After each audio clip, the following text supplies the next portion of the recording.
Mahua Moitra ji. Honorable Chairperson, sir, I rise today on behalf of my party, the All India Trinamool Congress, to speak on the Women's Reservation, the Nari Vandan Bill. At the very onset, let us remind ourselves that this is India, a country where the poet Kafi Azmi in 1940, 81 years ago, 82 years ago, before independence, wrote in his poem Aurat, "Ut meri jaan, mere saath hi chalna hai tujhe. जन्नत एक और है जो मर्द के पहलू में नहीं, उसकी आजाद रविश पर भी मचलना है तुझे, बन के तूफान छलकना है, उबलना है तुझे, उठ मेरी जान, मेरे साथ ही चलना है तुझे." This is in India, where Tagore in 1928 wrote in his poem Shobola, "Nari ke apon bhaggo joy koribar, keno nahi dibe odhikar, he bidhata? O Lord, why will you not give women the right to determine their own destiny?" This is in India, where in 1946, when the Constituent Assembly was elected, 15 seats went to women who helped to draft the Constitution. Both the United States and the United Kingdom saw lengthy suffragette movements before women were granted the right to vote. India's founders in 1947, April, agreed to the principle of universal adult suffrage, giving simultaneously the right to vote to women and to men. There was never any question of denying women the right to vote while giving it to men. All 15 members of the Constituent Assembly who were women rejected the demand for any special women's reservation on July 18, 1947. Member activist Renuka Roy noted that Vijayalakshmi Pandit has not been selected because she is a woman, nor was sex made a bar to the appointment. It is her proven worth that has been responsible for her appointment to the high office of ambassador to a land. The demand for special reservation is an insult to our intelligence and to our capacity. So sure were our founding mothers that this great land would not deny her women their rightful place based on merit. But alas, it is 75 years later. And today it is both my pride and my shame that I stand here as a woman in India's parliament speaking on a women's reservation bill. It is my pride that I belong to the All India Trinamool Congress, a party that sends 37% women among its members to parliament. It is my chagrin that I belong to a Lok Sabha, a house of the people, that on aggregate has only 15% of its members as women, far below the global average of 26.5%, and also below the Asian regional average of 21%. As this government claps itself on its back for its rankings on various global stables, let it also hang its head in disgrace that this same India ranks 140 out of 196 countries in the Inter-Parliamentary Union League tables on women's representation. Within women parliamentarians, Muslims and Dalits have been consistently underrepresented.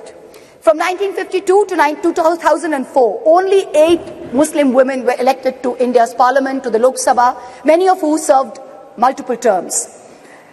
In today's Lok Sabha, the 17th Lok Sabha, there are only 2 Muslim women members, both from West Bengal, both from the All India Trinamool Congress, I may add. The numbers for male and female turnout in the last general election were nearly the same, 66.7% and 66.8% respectively. But women's candidature, that number of women who are being put up for elections, which is the first step towards getting elected to the Lok Sabha, remained at an abysmal 9%, up from only 7% in 2004. As we started our innings yesterday, our new innings in this newly constructed temple of democracy, our Honourable Prime Minister grandly proclaimed that it seemed he was ordained to perform many important tasks for this country, including this one. And then with much fanfare, this government introduced this bill, claiming credit as usual for a groundbreaking move. But wait, what does this bill really say? Article 334 of the bill says, "The reservation shall come into effect only after delimitation has been undertaken. Delimitation will only be undertaken after the relevant figures for the next census have been published. The rotation of seats for women shall take effect after each subsequent exercise of delimitation." So what does this mean? In true BJP's Goebbelsian doublespeak style, it means we don't know if and actually when we will actually have 33% of women sitting in the Lok Sabha.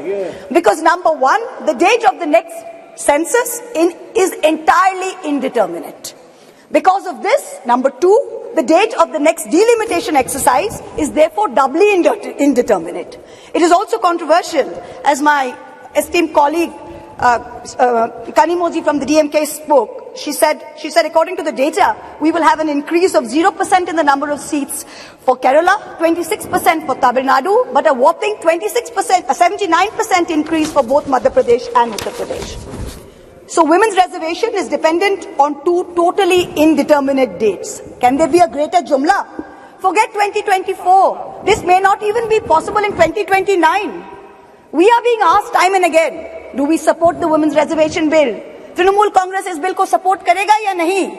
BJP's liaison members are reaching out to us, calling us, asking us to support this bill wholeheartedly. No ifs, no buts, pura support, please kijiye. To them we say very clearly, we not only support a women's reservation bill, but in truth it is Mahua Moitra, India's only female chief minister today, who is the mother of this bill, who has given birth to the original idea where she has unconditionally sent 37% of women MPs to this parliament on her ticket.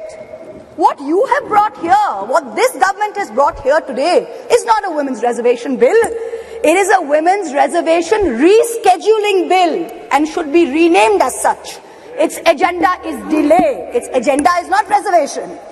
The endless dithering over when there will be the next census, when there will be the next delimitation, will only ensure that the urgent need of reservation for women in elections to the parliament and to state legislatures will be indefinitely delayed yet again.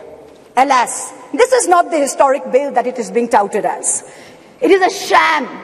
And for the women and the men and the girls and the boys who will be the future women and men of India, we had better recognize this because it is staring at us in the face. And I also hope that a sufficient number of amongst us, the current members of parliament, also recognize this bill for what it is, which is a sham. The question of women's reservation requires action, not the placebo of legislatively mandated procrastination. To the government and the ruling party, I say this: give us this day our equal rights. We hold up half the sky. Give us at least a third of our earth. Mamata Banerjee and the Trinamool Congress have already walked the talk. We don't need to go on record to show this country that we support this bill. We have already sent more MPs than what this bill even envisions. It is you, this government, this ruling dispensation that needs to go on record. You need to support us, not the other way around. You need to send more than 33% MPs to this parliament. When this government wanted to protect cows, and I support the move, make no mistake, you did not wait to count the number of cows. You did not wait to see whether the cow was a Jersey or a Gir or a Sahiwal. You just went and built the cow shelters. Are we women any less that we have to wait while you count numbers and you draw lines? We don't need any more vandans. We don't need any more vandanas. Thank you very much. What we need is direct action. Honorable Prime Minister, this is your moment to really show us all कि मोदी है तो मुमकिन है. Implement the reservation bill immediately based on today's voters list. Send 33% women to parliament. Send 33% women to parliament in 2024 from the BJP the way our party has done. Support us unreservedly. In conclusion, I can only echo the poet Rihanna Ruhi's words. दिल के बहलाने का सामान ना समझा जाए, हमको अब इतना भी आसान ना समझा जाए. हम भी लोगों की तरह जीने का हक मांगते हैं, इसको बगावत का ऐलान ना समझा जाए. Thank you very much. Thank you.